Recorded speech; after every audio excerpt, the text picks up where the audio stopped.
Bonjour, mon nom est Daniel Lambert et je suis psychologue. Aujourd'hui, je vous propose une série de vidéos afin de vous montrer comment éviter les 9 principaux pièges dans lesquels il est si fréquent de tomber lorsque nous avons des enfants qui font des crises. Dans mes échanges avec plusieurs parents et éducatrices, dans le cadre de mon travail, ça m'a permis de remarquer plusieurs pièges qui menacent les parents qui ont des enfants difficiles. Je vous propose de vous expliquer ces 9 principaux pièges à l'intérieur d'une série de vidéos et évidemment, comment éviter ces pièges. Mon objectif n'est pas de vous juger, mais bien de vous aider. Lorsque l'on sait dans quel piège on est tombé, c'est plus facile de s'en sortir et de l'éviter par la suite. C'est mon objectif. Sachez d'ailleurs que j'ai moi aussi eu un enfant difficile et donc que je sais qu'il est encore plus facile de tomber dans des pièges avec des enfants qui argumentent sans cesse, des enfants qui frappent, des enfants qui refusent de faire les choses les plus simples, qui pleurent, qui crient, qui ragent, qui mordent. Pourquoi? Mais parce que nous sommes tout simplement lessivés, siphonnés.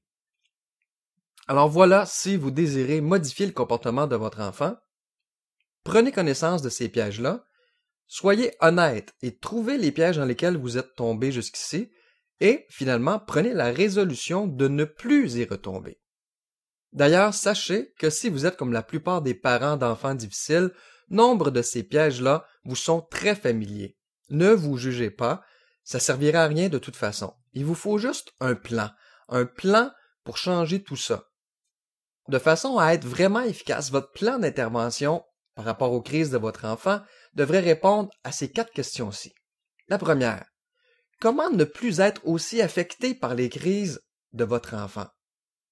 Si on veut pouvoir rester calme lorsque son enfant fait des crises, on doit prévoir des moyens d'être moins affecté par ces comportements-là. C'est la base.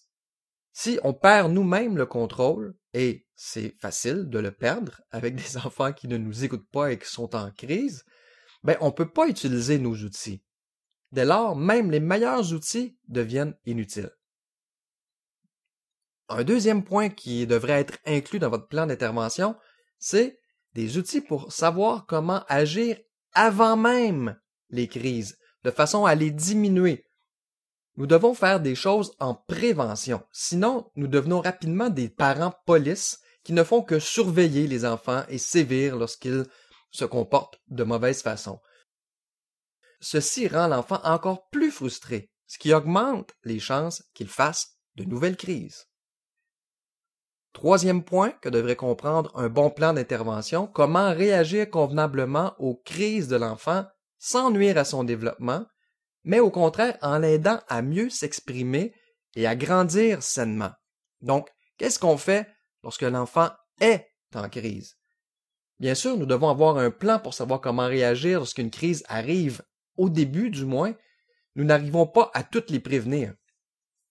On désire donc évidemment que nos interventions montrent l'exemple et apprennent à l'enfant comment réagir lorsque la vie nous frustre, parce que la vie va nous frustrer. Lorsque nous-mêmes nous crions ou nous frappons devant une crise de l'enfant, nous lui montrons ce qu'il fait déjà. Sans plan d'action pour bien réagir au mauvais comportement de l'enfant, on risque de voir notre propre colère monter et peut-être exploser. Dernier point que devrait comprendre un bon plan d'intervention, comment formuler nos demandes de manière à ce que nos enfants les acceptent plus facilement sans faire de crise. Parce que souvent, les crises commencent lorsque nous demandons quelque chose à notre enfant et qu'il refuse de le faire. Notre plan d'intervention doit donc prévoir une façon de demander les choses qui augmente les probabilités que l'enfant accepte notre demande sans faire de crise. Un tel plan existe déjà. Je l'ai monté il y a déjà plusieurs années et il donne des bons résultats avec des milliers de familles partout à travers la francophonie depuis sa sortie. Vous pouvez bien sûr vous-même monter un tel plan. Mais si vous voulez économiser du temps, sachez que le plan est déjà monté et qu'il a fait ses preuves. Si vous voulez en savoir davantage sur ce plan et obtenir ce plan pour dès aujourd'hui le mettre en application, rendez-vous simplement sur le site stopcrise dans un même mot, crise au pluriel.com. Pour découvrir les 9 pièges qui sont traités dans le guide pratique L'enfant qui fait des crises, complétez ce simple formulaire et vous serez automatiquement redirigé vers la première vidéo qui traite du premier piège. Ici Daniel Lambert, psychologue, qui souhaite pouvoir vous aider à retrouver une belle harmonie familiale.